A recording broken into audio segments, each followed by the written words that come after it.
Okay, I will intro. So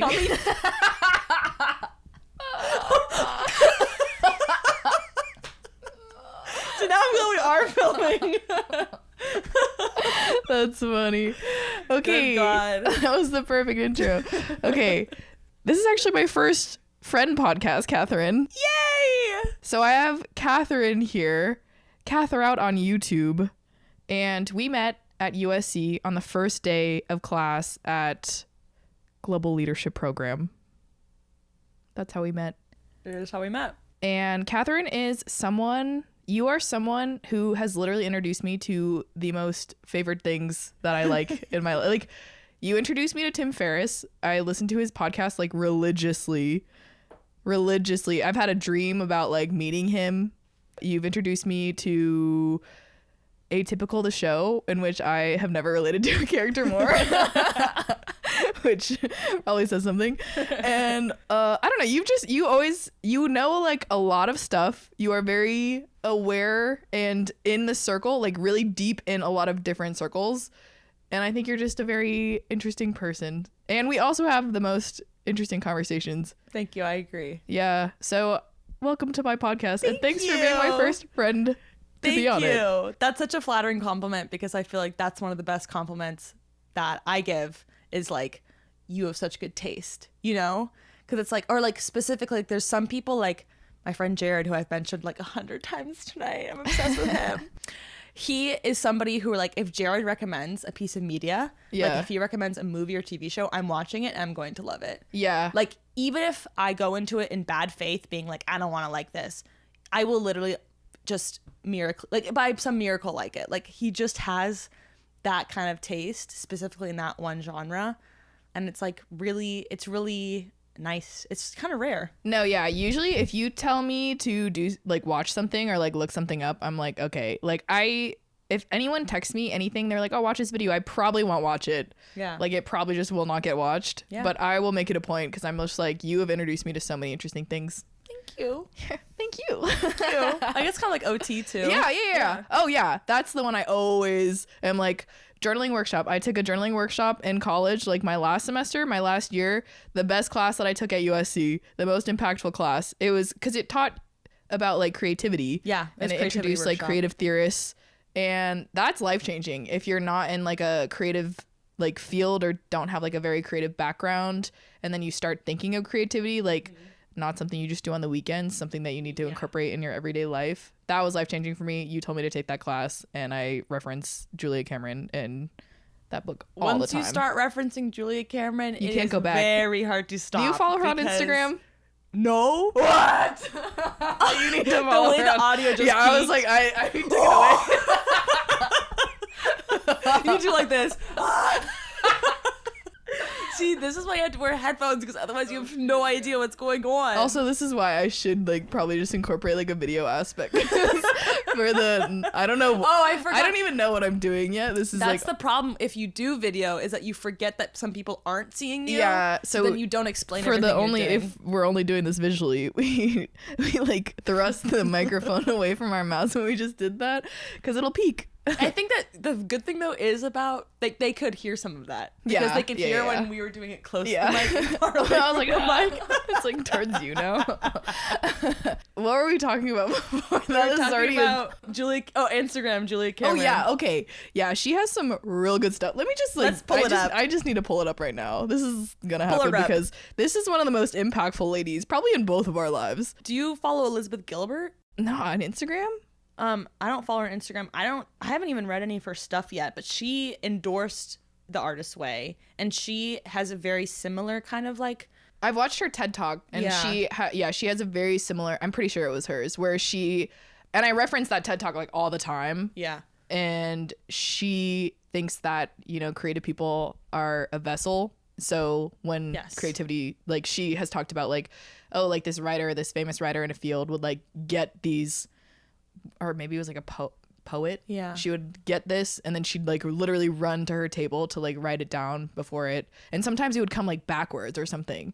That's how I feel about my YouTube video ideas when I wake up in the middle of the night and I write them down. Actually, what I've learned is that when I have those little, and I'm not I don't have epiphanies like that where I'm like, oh my God, this poem just came to me. It's just like this little thing that I want to say in the next video I film. And sometimes I'm like, sometimes I will be my own critic and be like, no, that's something stupid. You don't need to say that in your next video, or you don't need to write that down. It's not that important.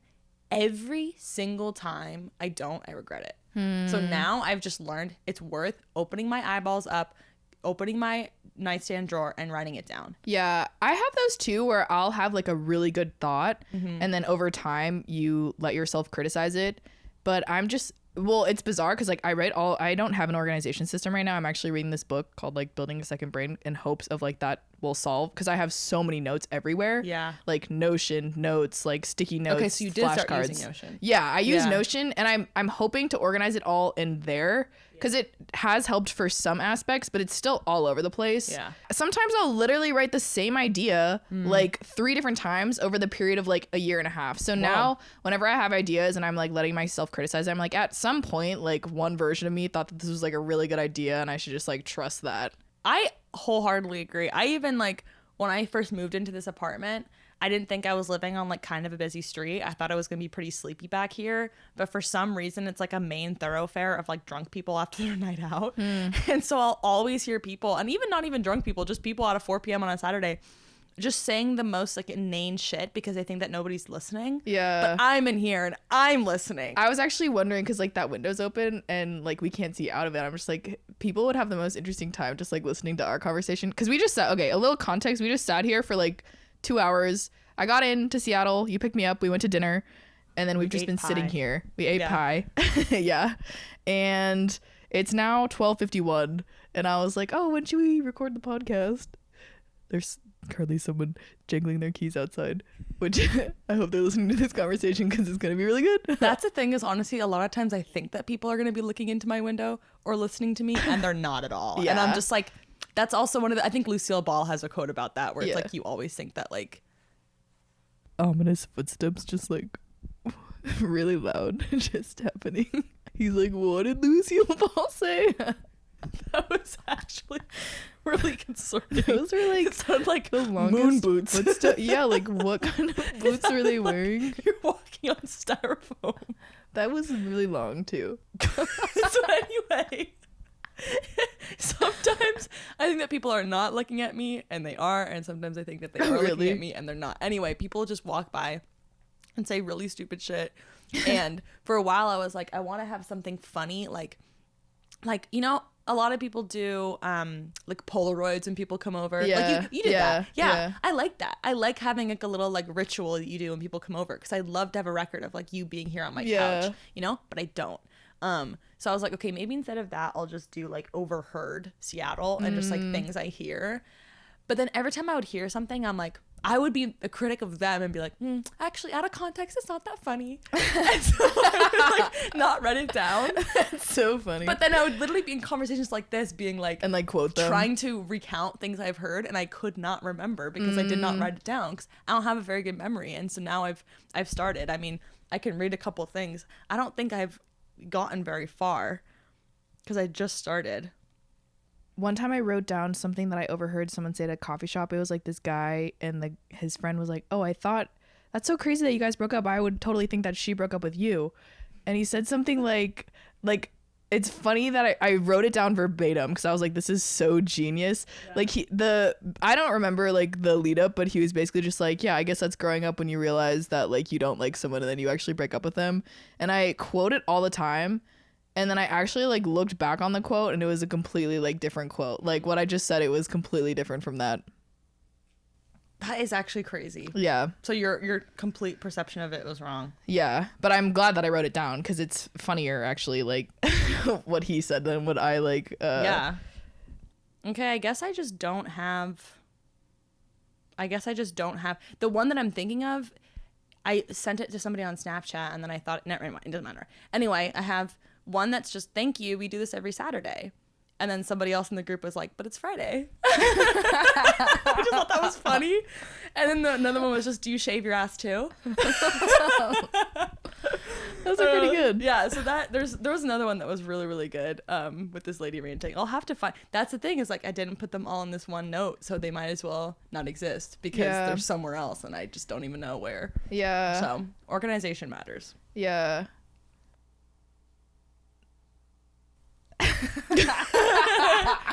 So what do you do now? If there's a pause, are you gonna cut it out? That's literally what I was thinking. I'm just like, I'm like, am I allowed to just like have a moment?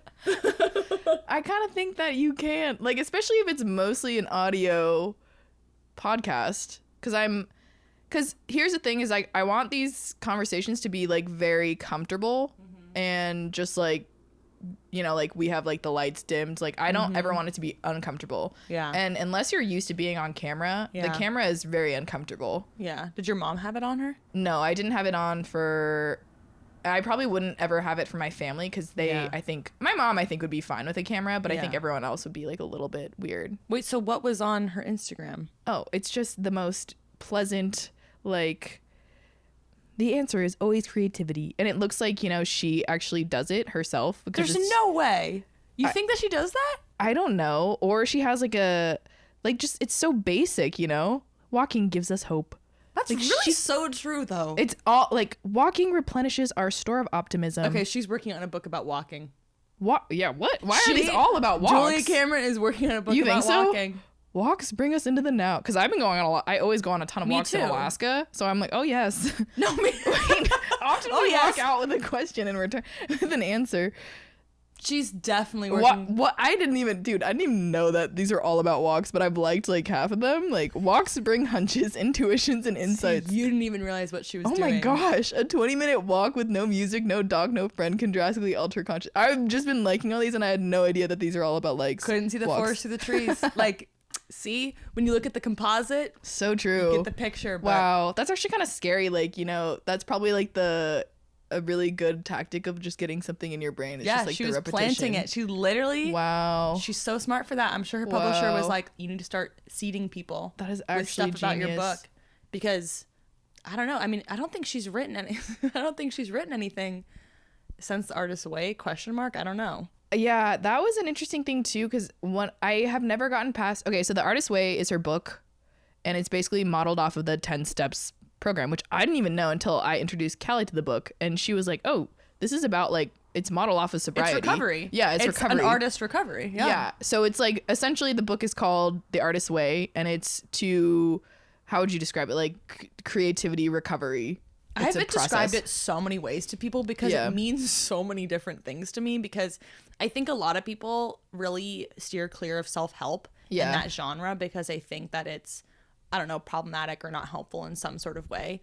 I don't really have a strong relationship to self-help one way or another, but to me, The Artist's Way is honestly just a book about like how to lead a more fulfilling life, period. Mm-hmm. Like, I honestly just view it of like how to recover your own sense of self and your own, like, yeah, honestly, your own sense of self and your own like intuition and values, because that book like really taught me to be literally a free thinker and figure out for myself, like, what do I want to spend my time doing? What's not helping me? What is helping me? What serves me? What doesn't?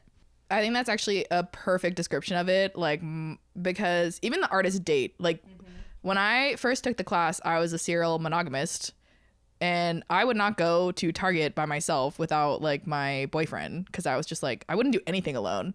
And I think that, like, for That's me, unrecognizable now to who you are. yeah, I do Like, everything crazy alone. that's Yeah. what you lived like. Yeah. So we've known each other now we met in 2014. Did we Yeah. give a good intro? Like, I don't know if I did a good job introing our relationship and who you are. Here, maybe I'll give the recap of your intro. Yeah. Is that you said we met first day of college at USC in the business program. I think that was it. Yeah. Okay. I think that was it. It was also okay. So we both did YouTube, and this was Yeah. like, how long have you been on YouTube for?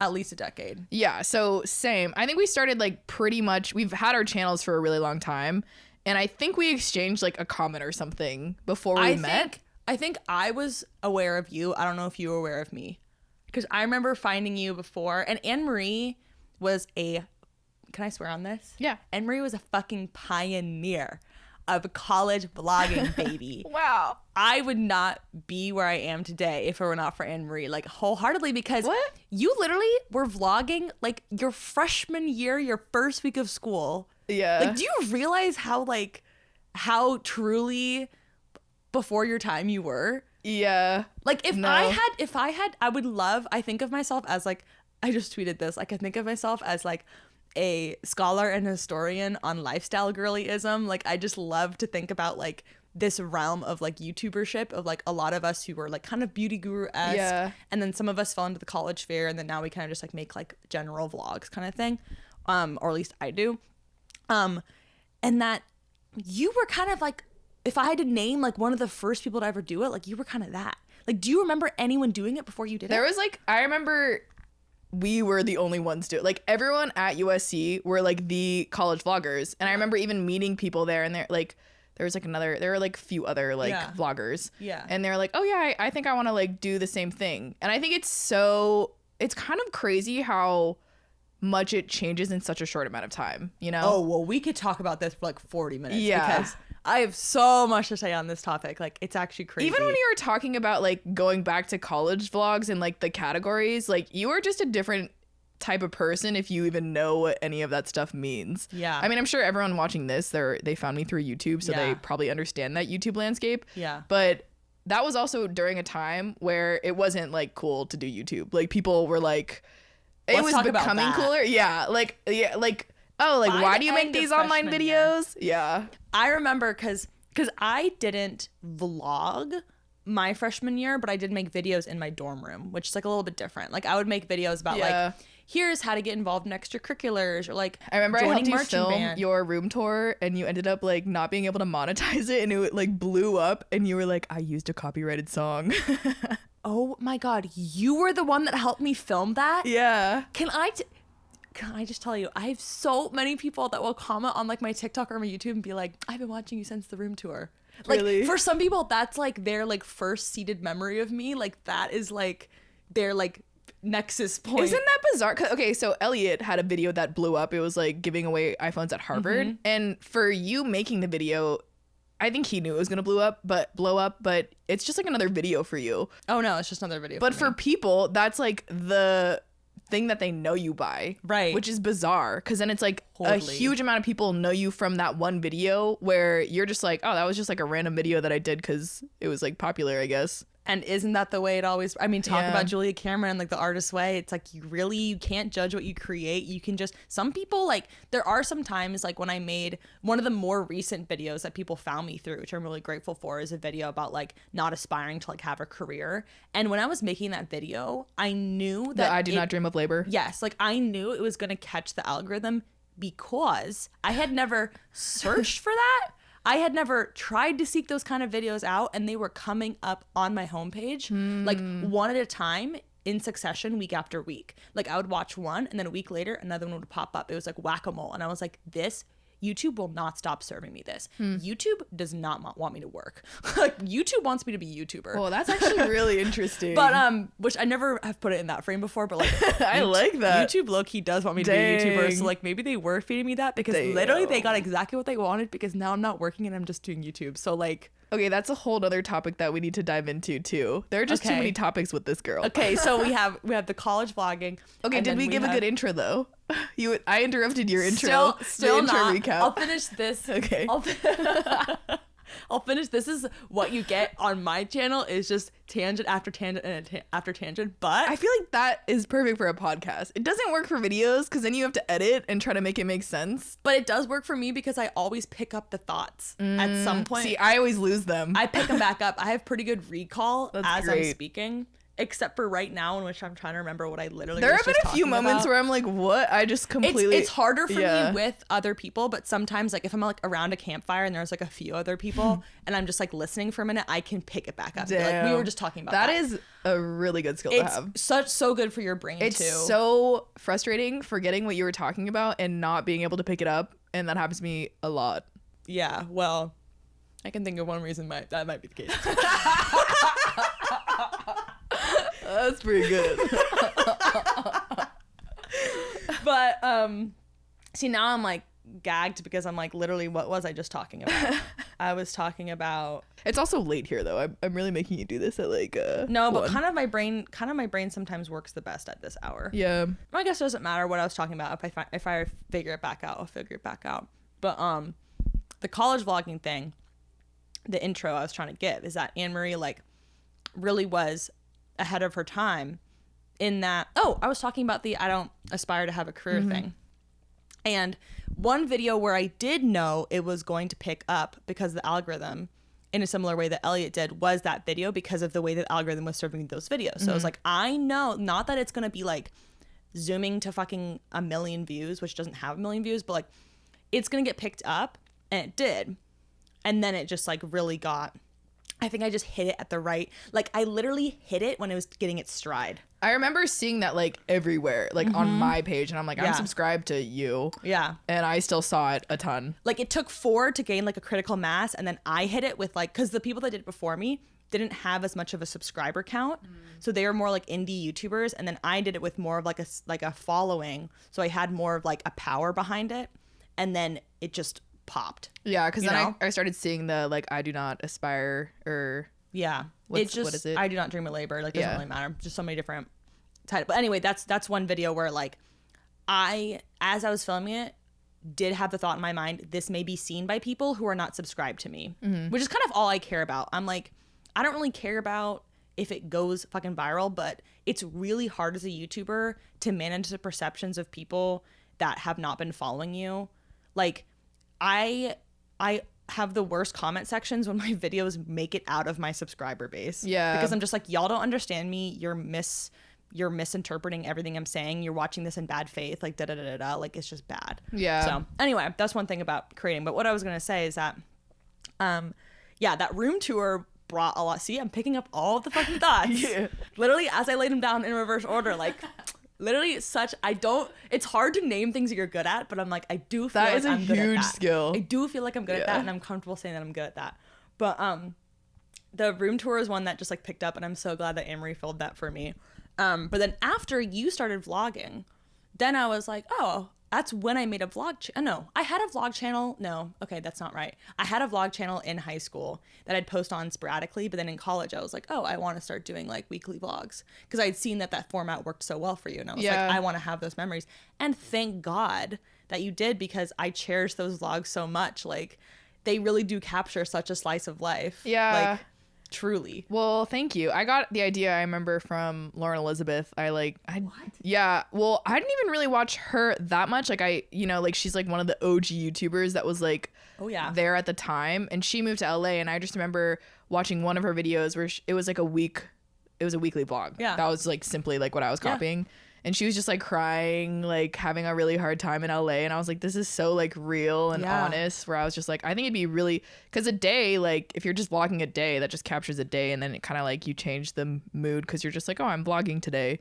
But a week, you could just splice things together, have like all these real moments. Yeah. And then just like, yeah, this was like a whole period of time. Yeah. And you don't have to get too into the details, but you can if you want. That's true. I mean, just the foresight you had to start doing that. Like literally, I remember you vlogged like as a freshman, like the welcome week, and I'm like, that was a blur for me. Like I Yeah. was just all over the place. Like I can't imagine having the composure and honestly integrity to be vlogging that kind of thing, because Thank you. freshman year is so uncomfortable. Like, and YouTube wasn't cool Yeah. at that time, and so it was like bold to do that kind of thing. But You know, I maybe- remember. Go ahead. Maybe it was because I was very alone and like had not a lot of friends. I had a really hard time making friends like freshman year. But clearly you weren't worried about being judged or perceived. Like you were like, I'm No. just down to do these videos. Yeah, I Yeah. think that's an interesting thing because you're not introverted, but I've read that a lot of times like introverted people feel more comfortable sharing things on the internet because it does Yeah. not seem like you're like sharing things with like a lot of people, or it is like you talking just to yourself. Yeah. And the internet is for introverts. Like Yeah. I just made a TikTok about how like introverts are a very vocal majority on the internet. Yeah. Like, but in real life, a very non-vocal minority. Yeah. Like maybe not minority. I guess it's just like half. I don't know if it's half and half. Oh, that's a good question. Does a great anyone question. even have the stat on that? I would actually be so curious. Like, I don't even know. But yeah, like I'm quite aware that like there's actually not that much content for extroverts on the internet because like that's just not our space. Like that's for introverts, you know? That is really interesting. And I think that at least like I'm judging this based off of like kind of like the differences between me and like my sister Callie. She's very extroverted. I think she feels like she is more judged like on the internet because it's like the external validation where I'm like, I don't. This is fascinating, actually. Yeah. I mean, I don't know if it's I crave and like you know, desire external validation because I'm an extrovert, or if it's just like those two things happen to both coincide. I think they overlap. They have to overlap. But it's interesting too because she's like worried. I don't know if she's actually worried. Like I don't want to speak for her, but like it's for the people that she knows in real life. So even her like Instagram is very catered to like, oh, it's all of her friends. Like I kind of do that too. Like I don't want it to just be me. Yeah. But for me, I don't think about that as much. Yeah. Well, I'm glad you didn't because then honestly, I would just be curious to see this, like talking about the critical mass thing of like takes a couple videos and then someone to really hit it big. Like you really like got the momentum going and then I started vlogging. So yeah, we met through USC. I was aware that Anne-Marie had a YouTube channel and watched a few. I didn't like watch you in high school. I think I like found you because you were like, I'm going to USC. Yeah.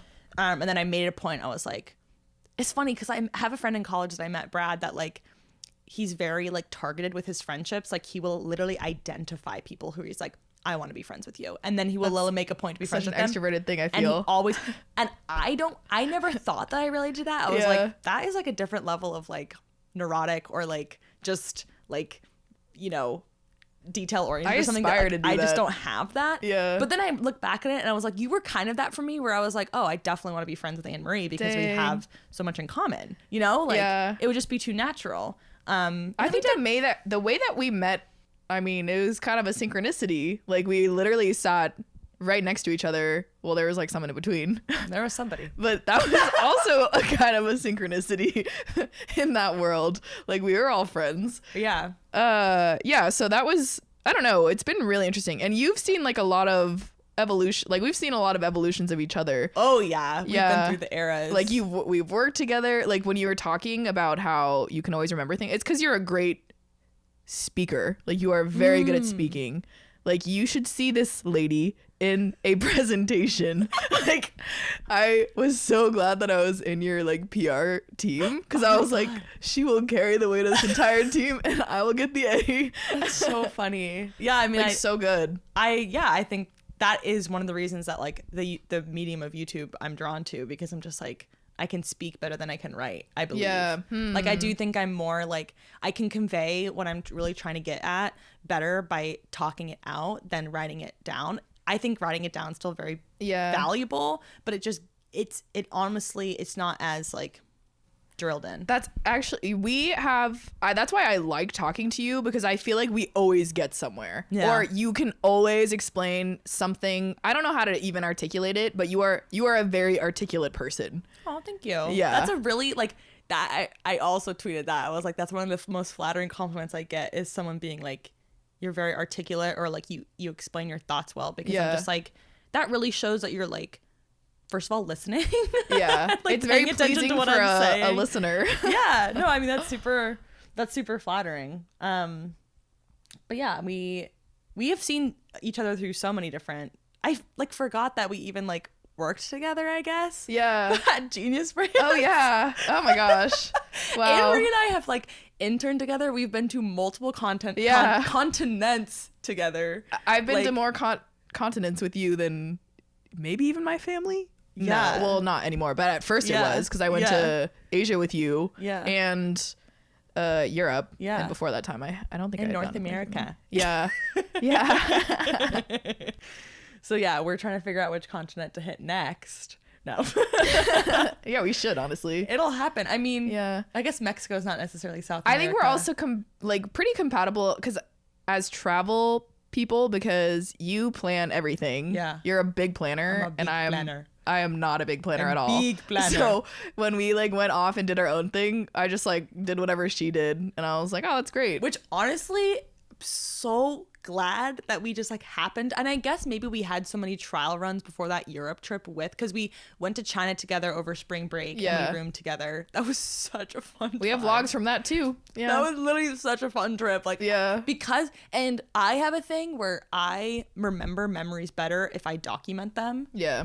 Because it just like snaps it in my mind better. And because you vlogged that trip, I actually think that I almost remember, like I can remember the vlog footage, which then jogs the actual memory. I in wouldn't my remember mind. like honestly a single thing if I I didn't literally vlog. remember you filming like the like food market, and I remember you filming in the bus, and like I remember you filming like at the Great Wall, like it just, it's all there. But that was fun because I was like the designated like vlogger, so I felt like I could actually involve other people. And that trip was what I wanted to get at. That spring break trip was the first moment where I saw, okay, YouTube is starting to get some clout because people did want to be on the vlog and people did want to be around you so they could be like, hey, you know? Oh, remember that one guy who I was like, oh, he's so funny, like on camera, and then he just like his personality off camera just like non-existent. Do you know who I'm talking about? I know he does have a good personality. Not to me, like he literally never like talked to me outside of the camera. I like would see him at the gym. Wait, no, you know he actually lives here? Oh my god, no. Yeah. I actually saw that a really long time ago that he moved here. Yeah. And he like was like slacklining or something, and I was like, man, we didn't have a real like friendship. No. Have you seen him or talked to him or anything? No, I actually would love to see him around. I would love for you guys to meet up again. I think that we would have a great rapport. I think that we would really think so vibe. Too. Yeah. But it is so funny because now that you say that, I'm like, he does have a good personality off camera, but we never got to see it because he literally would only talk to us when you were filming. Like, what's up with that? It was really strange. Like, that was the first time I was like, oh, clout monster. You know, like somebody that was just like, oh my God, my chance at fame. Like, you know? That's actually so interesting too. Even the evolution of that, because now it's kind of hard. It's so intertwined with life, at least like if you're in like the social media space, it's harder to navigate. Like I honestly feel bad for like kind of for like non-content creators, for like Gen Z and like younger, because it's so integrated that it's hard. It's a really small line between like reality and like social media. As in if someone's like approaching you because of like your online presence or because they just like want to interact in the with community. I don't really feel that way as much, but I think it's like a big concern of like social media people. Yeah. You're just like kind of, you don't trust everyone. It's interesting because it's like intentions. I have really deeply enjoyed meeting a lot of like internet friends over the last year because I feel like I just like didn't for like 9 years. Yeah, and then, like, same. Met all of them in like 1 year. Yeah, me and too. I got along so great with all of them, and I was like, it's like a fast track to friendship because you just like know so much about the other person, and you also just like really relate. Like no one has like that kind of like of college vlogging. Like you know, no one has that. The like arsenal of just like deep internet knowledge you have. It's just like so niche. And it's so valuable. And I'm so tempted because I'm like, I know I can say this. Like, I look forward to the DM I'll get where it's like, oh my God, like crossover event, you know, like someone will DM and be like, oh my God, you and Anne Marie, like I used to watch you guys in college. And in some ways I'm like, I want people to know that like I know these people that they know, because I'm like, oh, it'll be cool for them to see, because I like seeing when people I watch like hang out with someone where I'm like, oh my God, you two know each other, like how crazy. But then I'm like, I don't want you to feel like I'm taking a photo of you at dinner so that I can get more clout or something, because it's not even about me like getting your followers. It's literally just about like, oh, I want people to know that like, I don't know, I guess I just I completely agree. That's kind of what I was trying. That's like what I was trying to do at like my old house. I was like, there's such a huge community of creators, and it is really fun to see like, oh, this person's hanging out with this person. I think it is. This person and that person. I'm a viewer and a creator, and I think it's so fun to see like, oh my God, what? I met that person one time in LA. Even like even just like mixing friend groups, which we talk about kind of a lot. It's like you come to Alaska, we're in like the same YouTube like space, like you've met my hometown friend.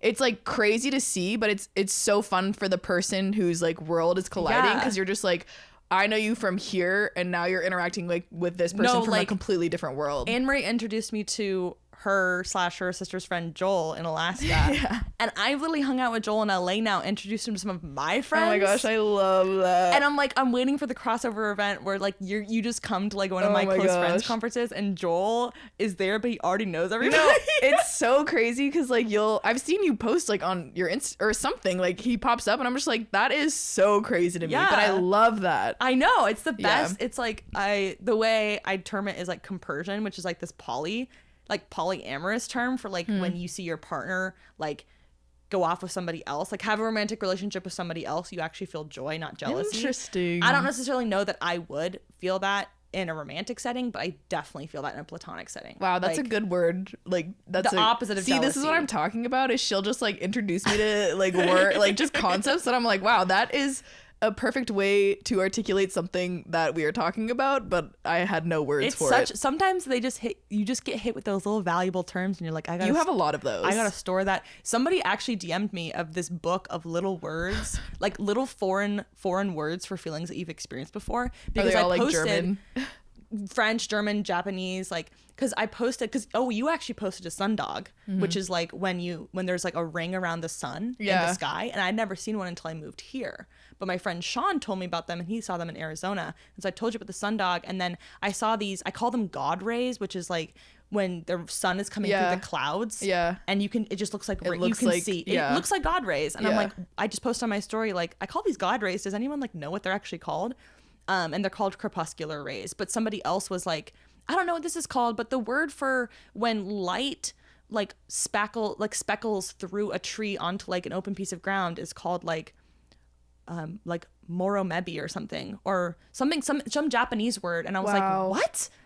I love that. I love that too, because that happens like all the time in Alaska. Like in the winter, the lighting is just like stunning and it's like sparkling on this just like one piece of ground, and I'm just like I agree, and it happens here too, and I'm like, that's such a valuable word. Yeah, that's a great word that I've always wanted to know, and so I need to buy this book so I can just get all these different words. I always see on Twitter there's like a joke that's like, there is a German word for blah blah blah blah, and it just like I just love those little, because I'm like, I love good vocabulary where you're like, oh, that's a word that I've always wanted. I actually just wrote one down. It was I was reading a book and they used the word jocular, which I was like, that probably has to do with like a jock. It didn't have to do with that at all. It means like being someone that's always joking a lot, like someone that's just always kind of like cracking a joke, like never too serious.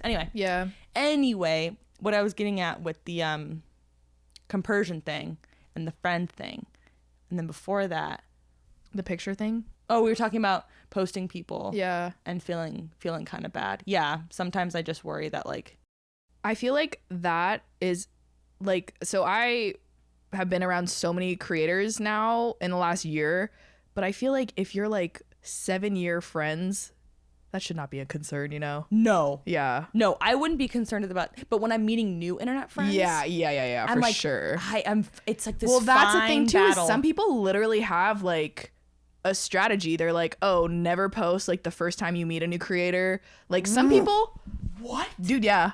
Yeah, they have like strategies for this. About that. You need to interview somebody about that. Yeah, well, they don't admit these. Like it's like a personal like one-on-one thing, because like you know, like me being the oldest one, like, oh, you don't do that. And I'm just like, I'll do whatever I want, because you know it's an interpersonal relationship. It's like I don't agree with all the ways that you have your like relationship, so I'm like, I'm gonna do whatever I think it feels most natural to me. But there are like literal strategies that people use. That's why in that way I'm like, oh, I kind of feel bad for people. Strategies to use to preserve their relationships, or strategies to use to like network? To network, like to be like, because I mean, you as a creator, it's like when someone's like, oh, I watch your videos, it's like sometimes there are people that will put a creator on a pedestal. They're like, so if you're the creator and you have like this strategy, you're like, oh, I don't want to automatically put that person there. So they'll like pretend that they don't know them, or they haven't seen their stuff, or that's like awful. Yeah.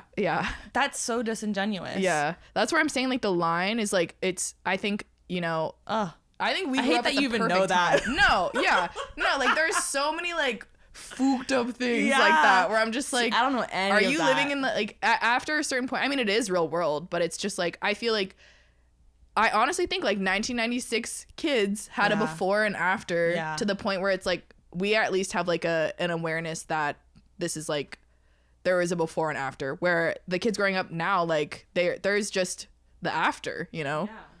And that's completely different. So, to me, it's like almost perverse. Yeah, that it is. somebody would like have like all those rules. Black Mirror-y, Yeah, you know? I'm like, that just feels so wrong. And also it makes me It's so not sad authentic. that like creators are even like thinking about networking, because I'm just like, I don't want this to be professional. I don't want this to be Yeah. like a corporate career. Like, Well, that's what I had a really hard time doing too. I never saw YouTube as a job. I was like, Yeah. this is always something that I've just done. Like I was Yeah. like vlogging like freshman year, whatever, like Yeah. our welcome week. I'm like, I'm doing this for me to look back on so that there were I no have- goddamn sponsorships. Yeah. There was no SeatGeek back then. No. Like, there was nothing to monetarily gain from that. Like, there's maybe a so little much bit, to but, gain like, now where I'm just like, this is kind of sad.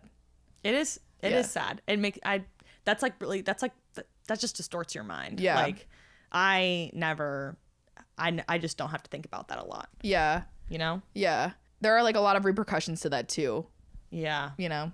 That's just capitalism. It's like, okay, we have this new industry that just was formulated. Yeah. It could be something totally different than Yeah. insurance, sales. Because yeah, it could tech. be so good. Like you could can be use something social different. media like Julia Cameron. Totally. Telling It people could to be go on something walks. so different. And instead, all the YouTubers are like, but what if we networked and did shady shit like they do in all the other industries? It's Yeah. like, no, what if we just like had this be so, it could be so different. I don't know. It just Yeah. like, it just sucks It's that it just very followed the same formula. nuanced, and I'm like, maybe I have this big critique that it's just like very consumerist. It's like a consumerist Yeah. cycle.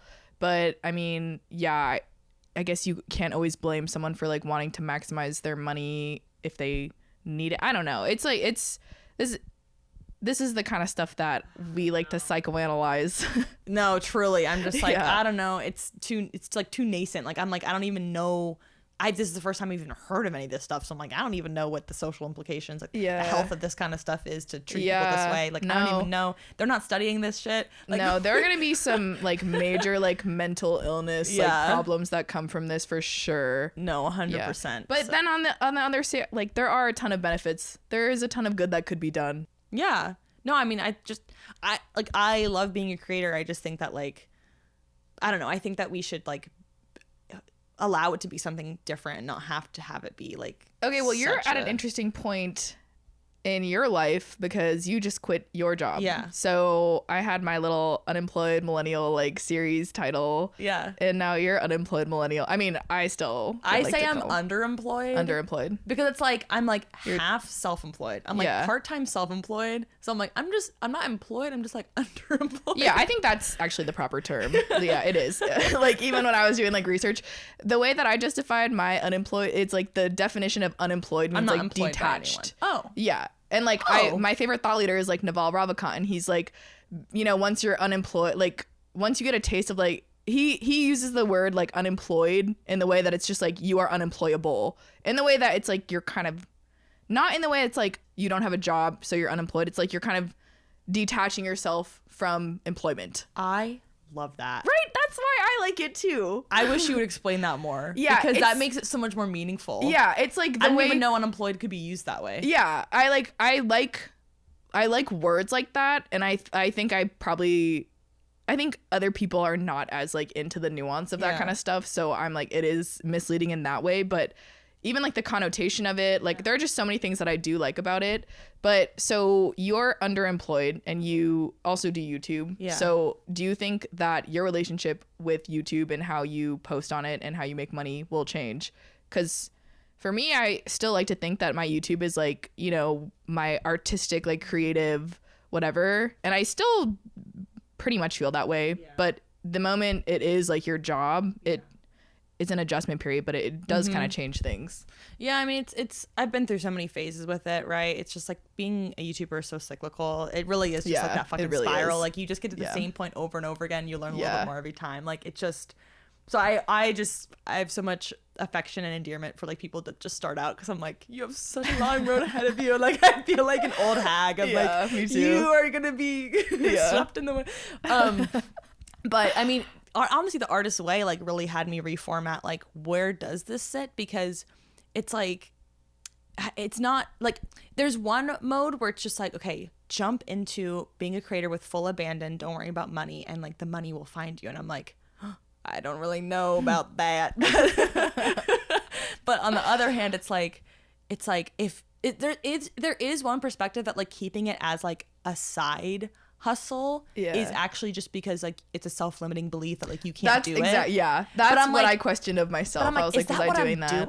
It's like, is that what I'm doing? Yeah. Or is it like more so protective of like this hobby of mine that I don't want it to get too professional? Yeah. Because I hate professionalism. Like I think like I hate like most just modern, I think there is a utopian world in an economy we don't live in where I would have a good relationship to work, but in general, I'm like work bad. Like okay, well this is interesting too, because this is like one of the evolutions that I've seen from you.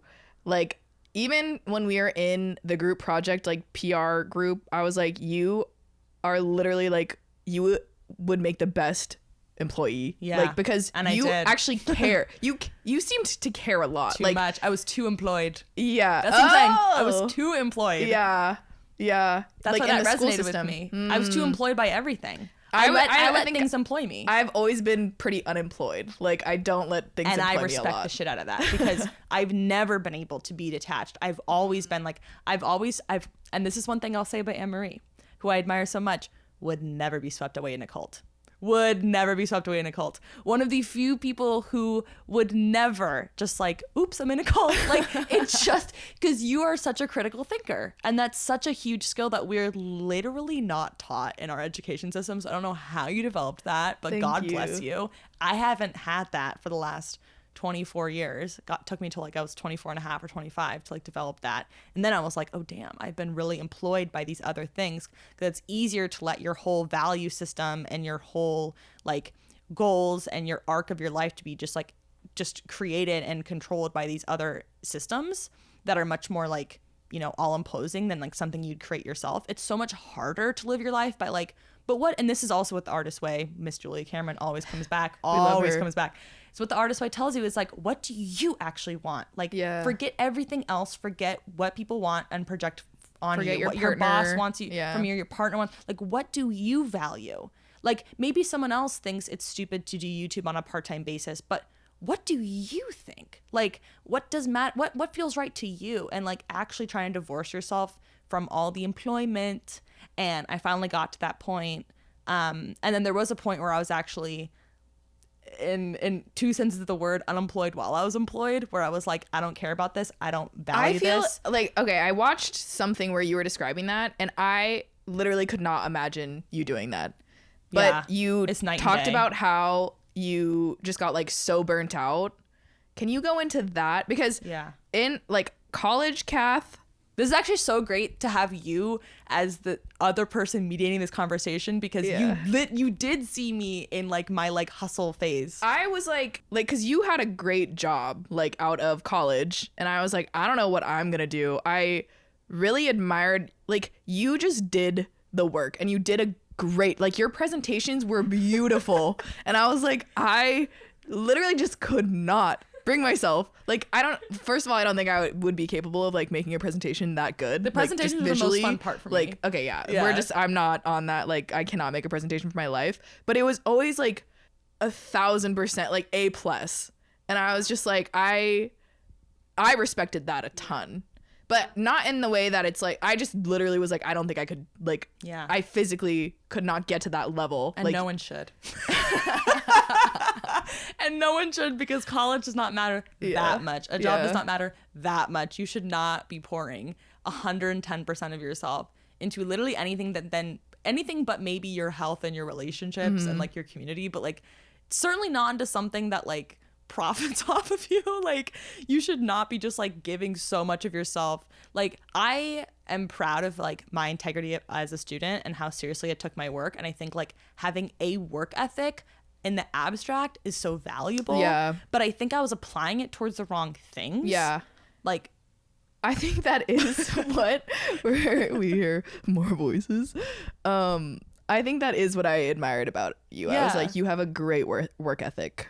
and now I'm kind of like, my relationship with that has changed, where I'm like, I have a really shitty work ethic because I was so burnt out at my job. Like I could no longer, even if there's actually one of the next videos I'm doing is like how corporate America rotted my brain, because I have a notes section.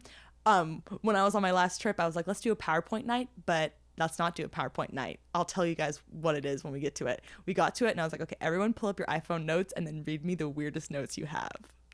Oh gosh. Which would be so fun. One of my friends just like didn't have anything good, but one of my friends had like song lyrics, like weird little notes that they had written themselves. That would be so interesting. And I found these old ass notes of me like wanting to do reflections over like company holidays of like how I could be a better employee and like how to like heal myself from the burnout and like all of these like.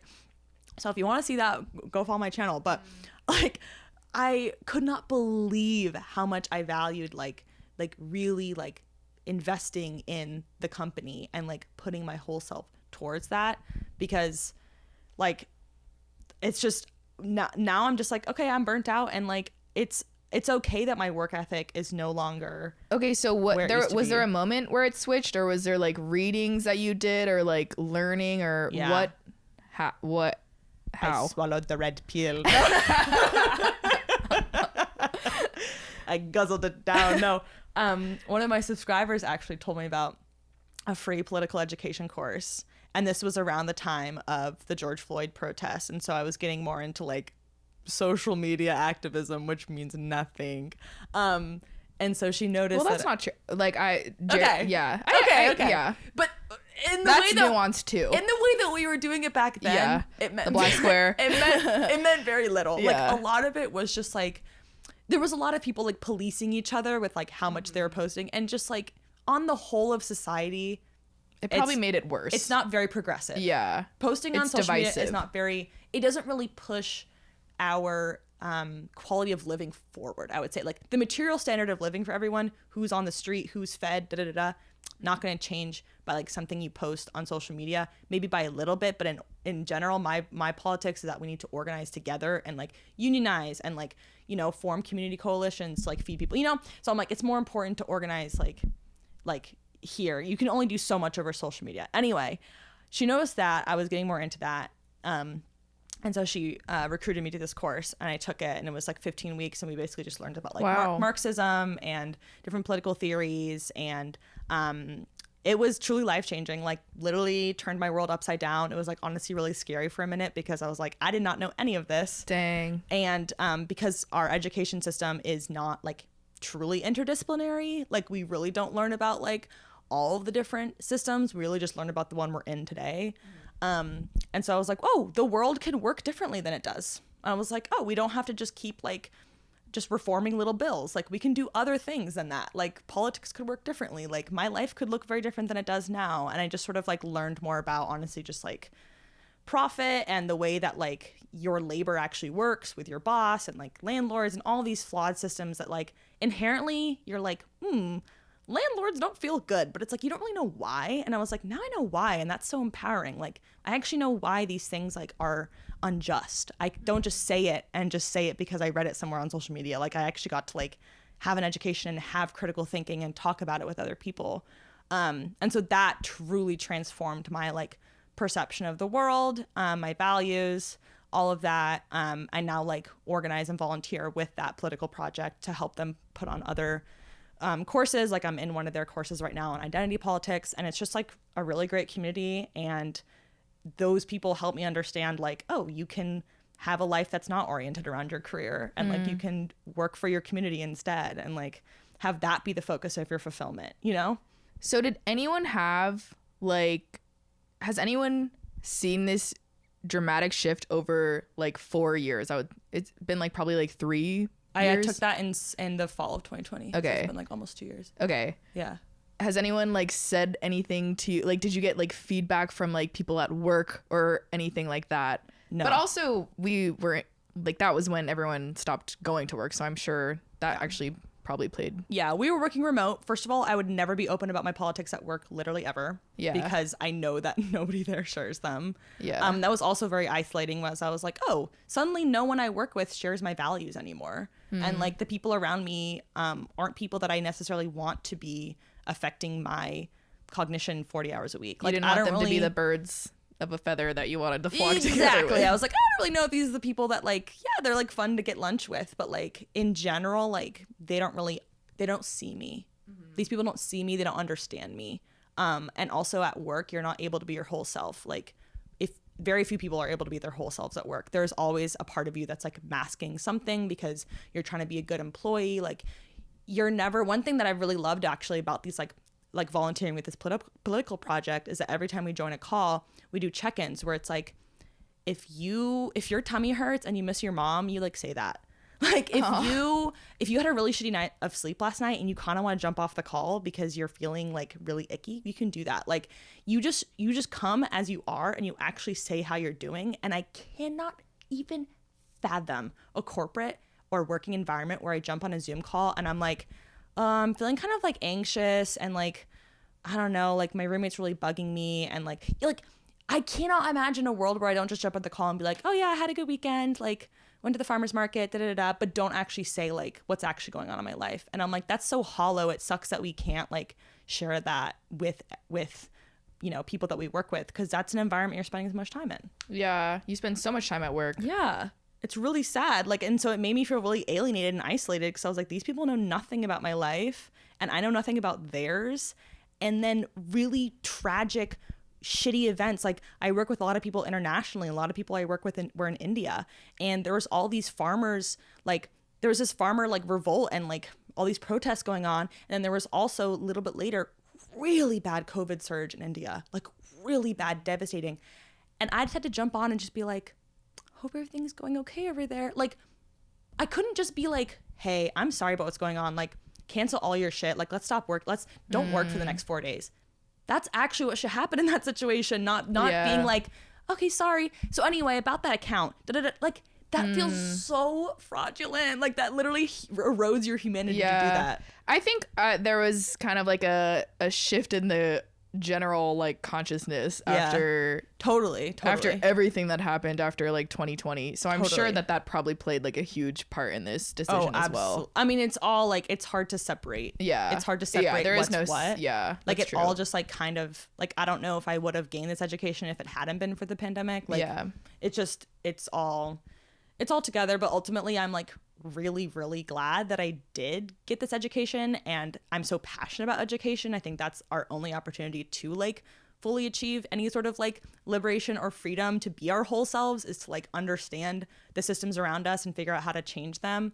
And so that's why I'm like so passionate about offering up education, because I feel so fortunate to receive it. And like now, like honestly, it made me, I had a sense of like, I don't know, grief or sadness for people like 20 years down the road in their career that I was working with, who would say things to me like, oh, you know, sorry guys, I have to hop off the call on Friday at 2 p.m. instead of 5. I need to go like hang out with my kid for 4 hours. Haven't seen him all week. And I'm like, you feel comfortable saying that? Dang. I'm like, that is like literally so like, that's like, to me, I'm like, not to judge a parent because I'm not a parent, but I'm like, that's just like so sad. Yeah. That you feel like guilty for leaving your job to like go hang out with your kid who hasn't seen you all week. Like, yeah, it was just, people would say shit like that, and people would just like say things like, oh yeah, like you can take your PTO, but like, as we all know, none of us are really like actually vacationing. We're always working, right? And I'm like, no, like I'm gonna vacation.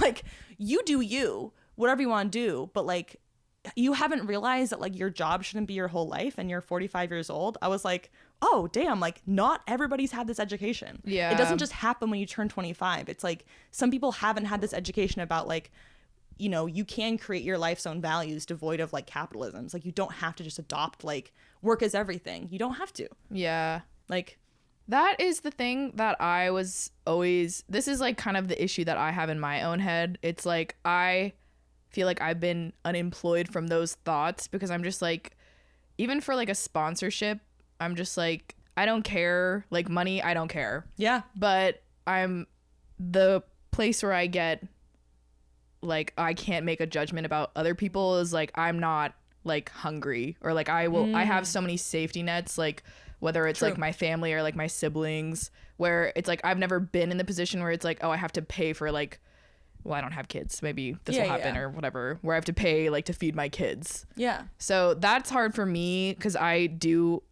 like look at people. I'm just like, how do you not realize this? Or Yeah. why do you care so much about this certain thing?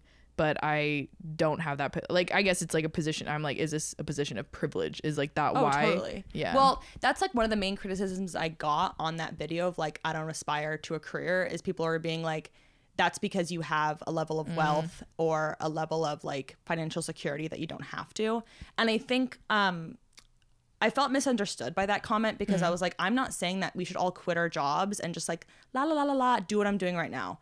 The only reason I'm able to do what I'm doing right now is because I was in a high paying job that allowed me to save money. If I were a single mother right now working at the place we just got dinner tonight, literally no shot in hell that I'd be able to do what I'm doing right now. Yeah. Like 100%. But that doesn't mean that you can't reorient your thinking a little bit to not like give 110% of yourself to your job. Like, I think your own relationship to your job can change, but ultimately we all still have to have jobs. We have to sell our labor in order to afford to live. Yeah. Like, that's just the way our system's set up. So I'm like, it's not possible to like quit your job, but I'm like, I do.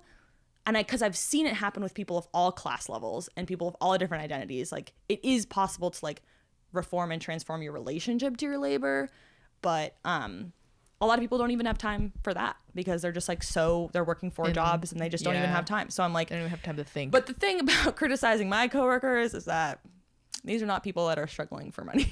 yeah. Yeah. These were not people that were like truly struggling for money. These are people that are joking about trading a barrel of wine for or trading a barrel of whiskey for their friend's private jet. And I'm like, that is so out of touch. I can't even begin to understand where that's coming from. Yeah. I think it really, really comes down to just like values. Even for like YouTube, like I try to be like, oh, like maybe I just am judging because I'm not in that position. But after a certain point, it's like, yeah, you're doing well enough where it's just like, you don't have to do everything. Yeah. I'm not going to say money doesn't matter. Of Yeah. course. Of course it matters to get to a point where you're comfortable. But I think there is a point where you're comfortable and then you're like, what if I just make more? What if I just do more? What if I just work 10 hours more? You get stuck in this trap of like, you know, maximize. And it's like, we should be able to push against that and be like, actually, I have enough.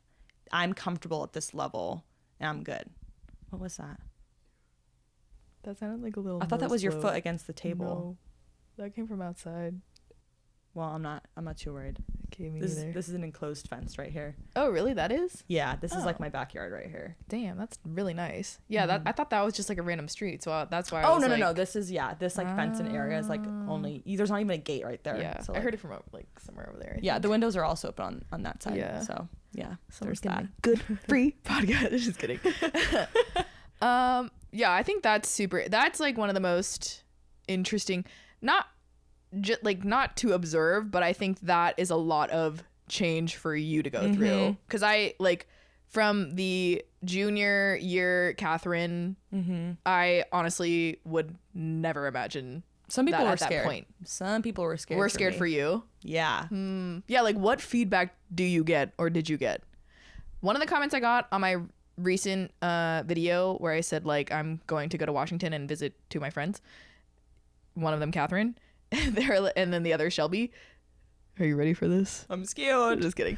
No, they were just like, oh, I'm so excited for you to see like Shelby and Catherine, like Shelby with her new apartment and Catherine's in her fuck it era. Or I just- am in my fuck it era. And I It's said, true. yeah, like that's so true. I am. So in my do you fuck get it a lot era. of feedback? Like, did people check up on you? Like, what happened? I think I mean to my personal life, like one of my sister's friends who I consider like a second sister, she was kind of always like a little scared for me. She is someone that like she grew up, and this is also the thing when people are like not everyone can have this mindset. I'm like, this is a very American mindset that we have, that we're like gotta work, gotta like need to just like achieve.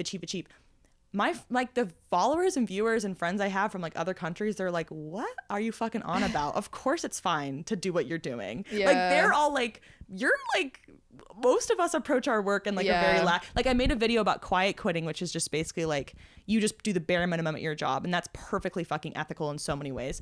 But most people are like, that's literally just what we do here in Sweden. And I was like, all of us, and I was like, oh. Yeah, like, I was gonna say Sweden because like, they have so many great like people in France. Yeah. My friend in Australia was just like, I was waiting for you to snap out of it because like you were just like going down a dark path where you were just like literally just working yourself to the bone. And then I hit a wall and like the worst, you know, not the worst thing I could possibly imagine, but like I went through a deep period of like honestly just like illness and then came back from that. So I'm like, a lot of people are kind of just like, finally, welcome. You know, like some people got here earlier than I did. Yeah. It was just funny. Some of my viewers got here. That's the most wonderful, like, not to say an algorithm is wonderful, but sometimes algorithms are wonderful because sometimes they do a good job of bringing people to you that share your similar mindset. And so many people that followed me from my room tour that were also like overachiever, type A, perfectionist,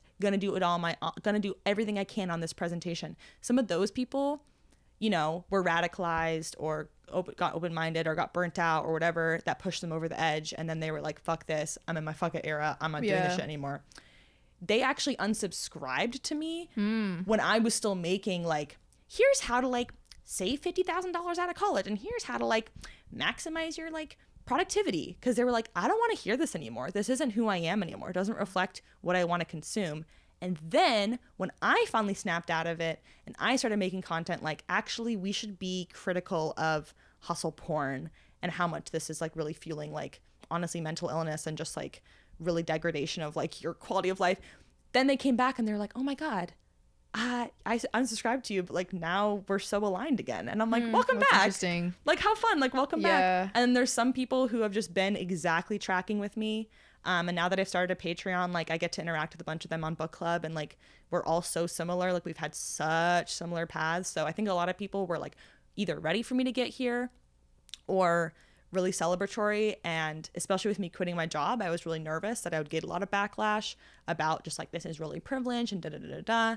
And I'm like, I don't know what to tell you. Like, it's just my subjective experience. Like, it's just like, literally, this is just what's happening. Like, Yeah. I was like, I don't know what to tell you. Like, it's literally just, I don't know. It's your life, difficult because I yeah. don't want to apologize for my privilege, because I'm just like, I think that we've gotten to this really sticky point with those kind of politics. But Yeah. where I'm like, how much does that actually do for me to be like, here is me acknowledging my privilege? But Yeah, that was like a little paralyzing for me for like, Yeah. honestly, I would say like a year or two. Like, Yeah. I would just be like, wow, I have so many options. Yeah. And I would just feel bad for myself for like, but that's so counterproductive. It's in a lot not of ways. progressive. It's not progressive. It doesn't do Yeah. anything for It doesn't you help or anyone else. anyone. Exactly. So it's like, why do I get stuck in this? Yeah. Just apologizing. So, but fortunately on that video, literally all the comments, I mean, I stopped checking after 2 days, as anyone should do. Yeah.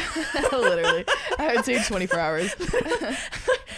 But all the comments were just so supportive and wonderful. And I was just like, oh my God, I just feel so like cheered on by these people who just like truly understand me, because I kind of like termed it like recovering overachievers. Like I do feel like I'm recovering, like, you know, from that mindset that really polluted like my sense of the world. That is actually a really crazy way to think about it too. Like a recovering overachiever. Mm-hmm. So you clearly have that in you though. Like where is that being channeled to? Yeah, I think that's the thing I noticed though, was like once I stopped applying the overachievement to my school, then it just kind of like, it was almost like a little parasite. Like it just tracked to my job then, just glommed onto my job. And then I was overachieving at my job. And then I was like, fuck the job, get out of here. Then it felt like I was overachieving at my hobbies. And then I just like went balls to the wall with all my hobbies. I have like a video idea I was going to do about feeling overwhelmed. Because I look at the notes of that video and I'm like, I can't make this anymore because it's not how I feel anymore. But it was just like, I was so just like devoid of any time whatsoever that I was just like frantically jumping from one thing to one thing. There was no mindfulness involved in anything. And I was getting so much fulfillment from the hobbies. It was so much better than overachieving at my job or school by like landmark amounts, but it was still not good. I'm like, it's not good to do that with anything. Like excess is not good for anything. Like I shouldn't have been. So now I feel like that's what this unemployed period is. Now that I've just like deleted the job for a minute and have the time to myself, I'm like, now it's time to just like literally like underachieve, like slow down, not do too much. If anything, I feel like I'm spending the most time on my relationships and my health, which we talked about. Yeah. But I don't necessarily feel like I'm overachieving. Yeah. You know, because those things aren't really things you can achieve. Like health is an ever moving target. Your relationships are an ever moving target. So it doesn't really feel like I get a sense of like next rung on the ladder kind of thing. Yeah. I feel like that's good because that could go into like extreme. Yeah.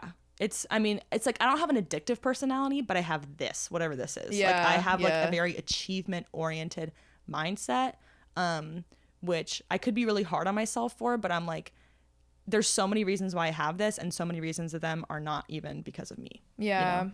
Yeah. It's like I just learned it from the world around me, you know? It is really interesting because like when you're a very smart, like articulate overachiever, like you can really do a lot.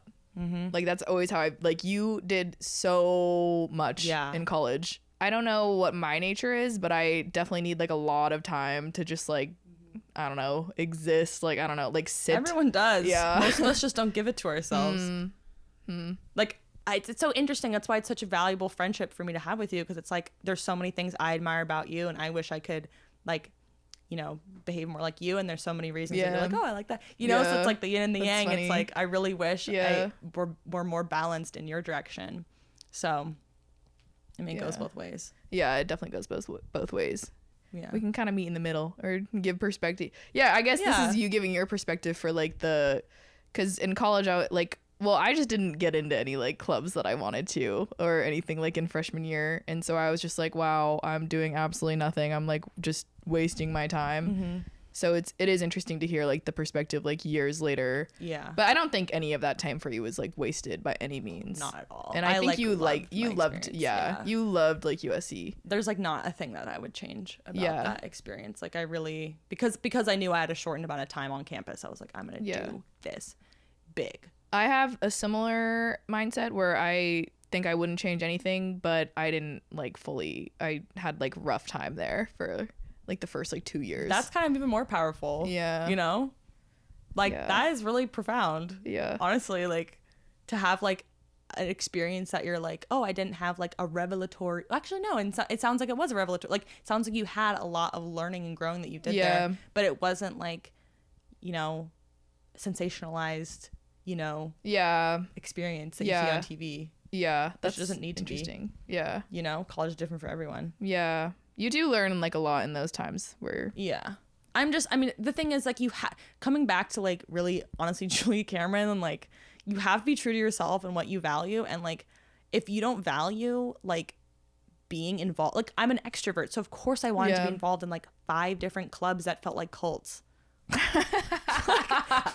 Literally, like I am like, you are like the opposite. I'm like, I would be literally the best cult member of all time. Like, that's why you say that. That's hilarious. Yeah, because I personally feel like there's so much cult television now. There's so many documentary series and all these things about cults, and I see everybody online tweeting about these dumbass people, and I'm like, how could they not see? And I'm like, first of all, that's not very compassionate. Second of all, I think you need to do a self-check with yourself. Yeah. About if you were at your lowest of the lows, you were so filled with self-doubt, you were hurting inside, you were alone, you're isolated, and someone came to you and brought you a really positive, uplifting experience where you felt a sense of belonging and a sense of community in a way you'd never before. You're telling me you wouldn't join that? Yeah. Like I truly believe most people would if it just like happened across their path, right place, right time.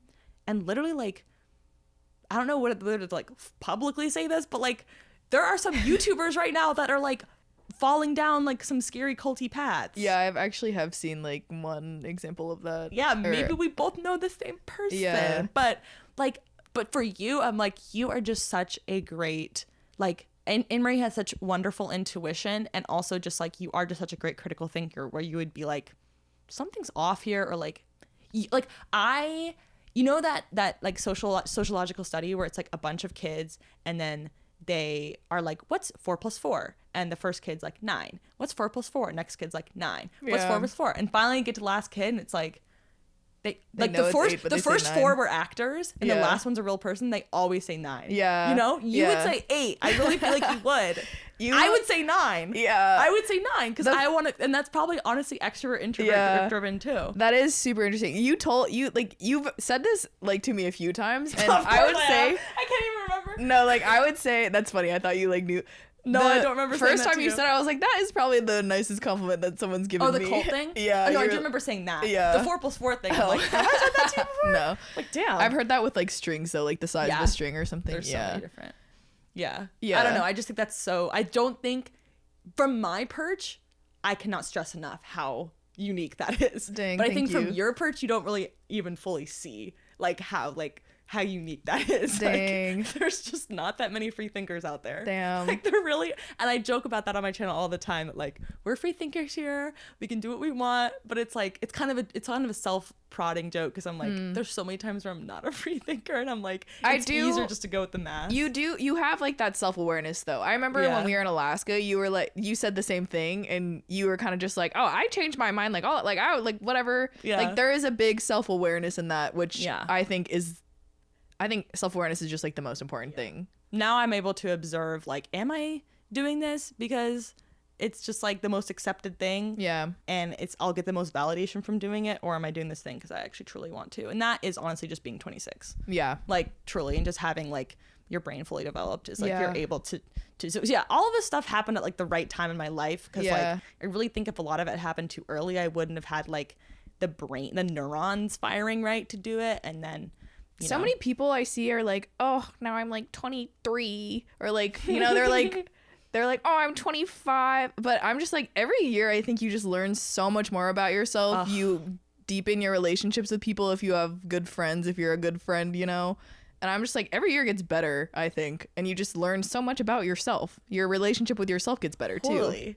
Like I just look forward to every birthday now. Yeah. And I also was like, I was thinking about like your friendship with somebody as like its own person. Like we've known each other since 2014, so that's 8 years. Yeah. So we're like an 8-year-old. Like our friendship is Yeah. an 8-year-old.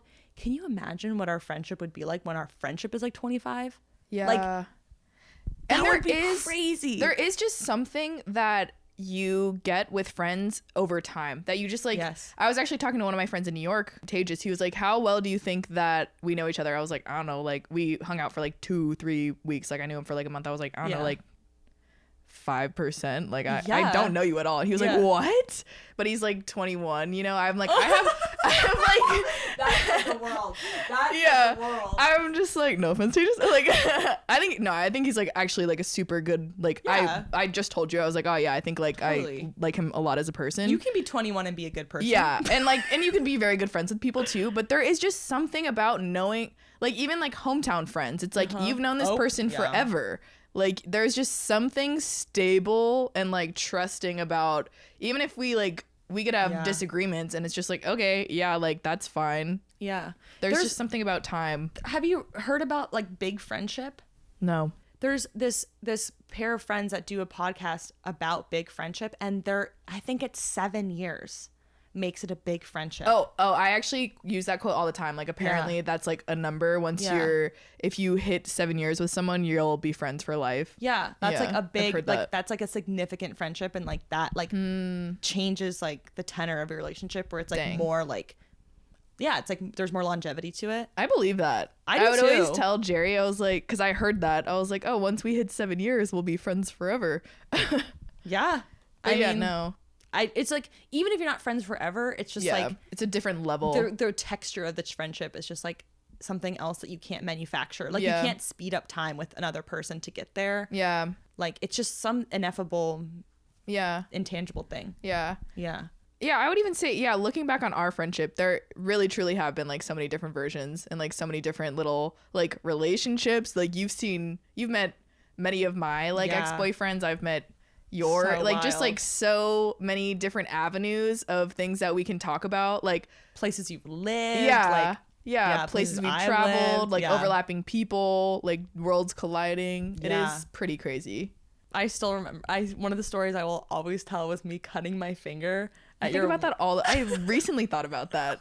Tell I'm this. so glad that you thought I think about it all the time. It literally to me is like the most profound example of like what it's like to date someone just older. Is like I felt like a baby. Wait, tell the story. What So happened? basically we're at Anne Marie's ex's house. How much detail can I give about this? Can I say like location or? Yeah, you can say location. So we were in San Francisco and I was living there and Anne Marie was visiting.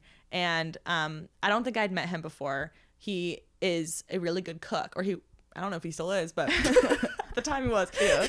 Go over to his house, Anne Marie's there.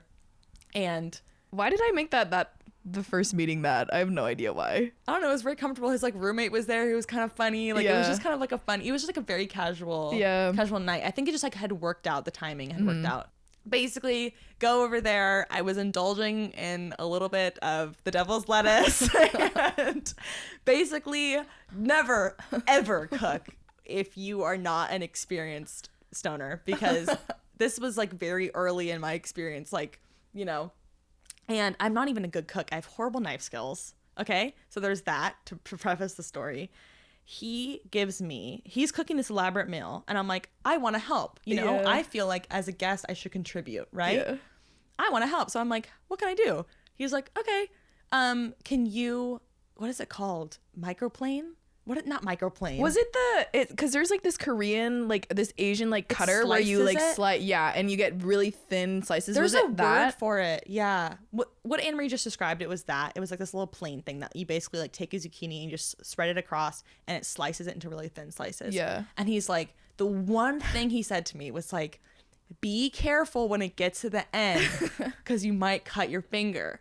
And I'm like, I remember him "Okay, saying yeah." like, "Don't cut your finger," like something like that. So adamant about it. I'm like, okay, yeah. And at this point, then the weed's kicking in.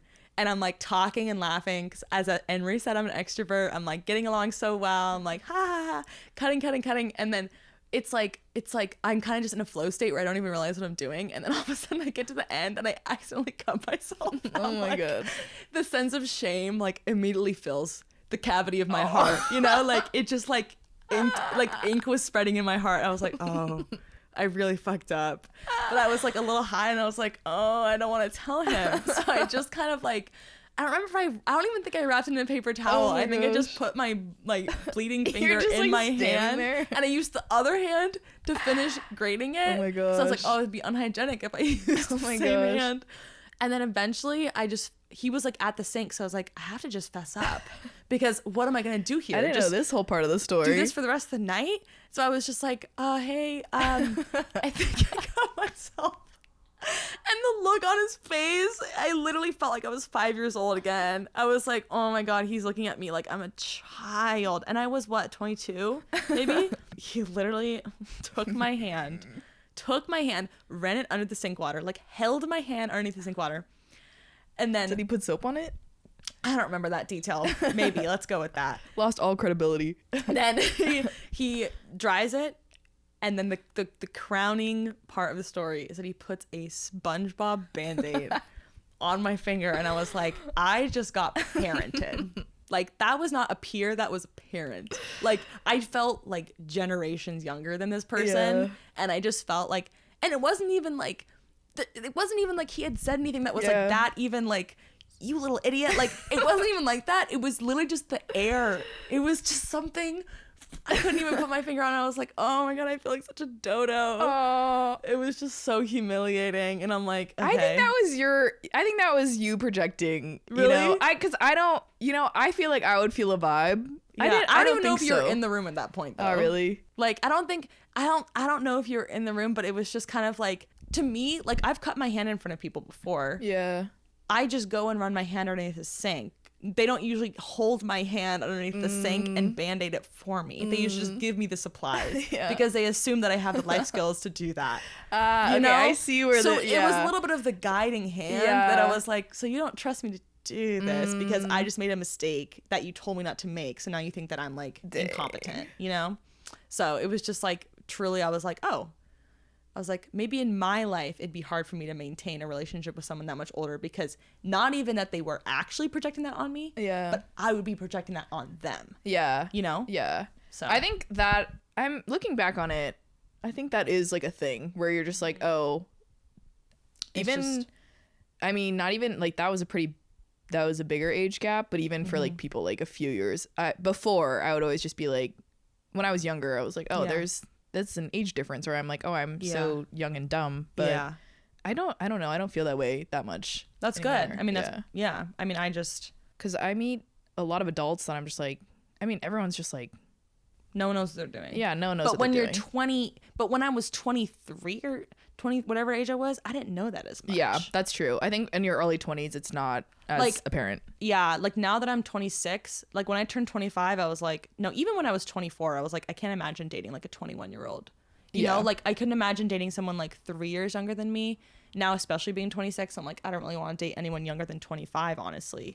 Like, which sounds kind of closed-minded, right? But it's like, there literally is just, I talk about so much, there's just something special that happens to your brain when you turn 25. Yeah, And you it's did like, actually talk about that a lot. Do you want to dive a little bit into that? it's just, I just felt a really strong resonance with like 25 is the age where your brain's supposed to finish developing. And I literally felt it snap into place. I literally felt it like click into place where suddenly I was like noticing patterns in my behavior I'd never noticed before. Like suddenly I just had gained a new level of like self-awareness, or just like in general like awareness. Like it's, I made a TikTok about it, but it's just, I just notice it so profoundly, and a lot of people, I've seen a lot of other people comment on it too, that like it really did, it was a force in their life. Dang. Yeah. I do. I think I do think a lot of change or awareness or something. But again, it's like maybe the state of the world just happened. Yeah. At, like, I mean, 25. I could just like, there was just this moment when I was 25 where I'd be in a car with like a bunch of like 24-year-olds and 25-year-olds. And like You could tell. my friend would say something and I'd be like, Christy, are you 25? She'd be like, yeah. I'm like, you know? Someone else says something, you 24? Yeah.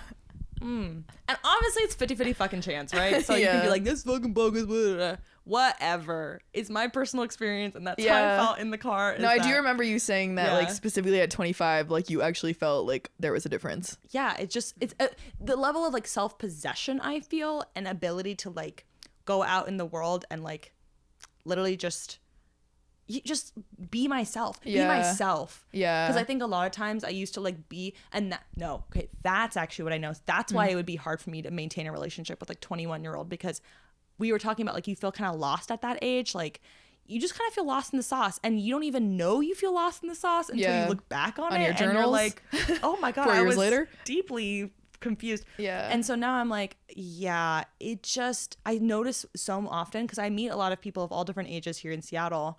And when I meet someone that's like just freshly out of college, 22, 23, I notice that they're not as comfortable like saying something off the wall or saying something that's a little bit more risky. Like they're kind of in a safer space with like just saying something that will make them likable kind of thing. Yeah, in a group. Yeah, exactly. Yeah. Where I'm like, I will say something absolutely just inane, like something stupid, because I'm just like, I don't care. That's if actually, they hate me, they hate me. Yeah. Like, I remember like in college, I had to get over this. Like I would not, if there was a group of more than like 3 people, I would not talk. yeah. Like, because I was so concerned of like, oh, like what is that person gonna think of me when I say this dumbass thing? And I could say something like profound and I'd still think it was like stupid. Yeah. So maybe that is just like an age thing. I just like, I can just feel the difference when I hang Yeah. out with a group of like 25, 26-year-olds. People are just so much more willing to be like, yeah, all I did this week was like stay inside and play video games all day. I don't have any friends.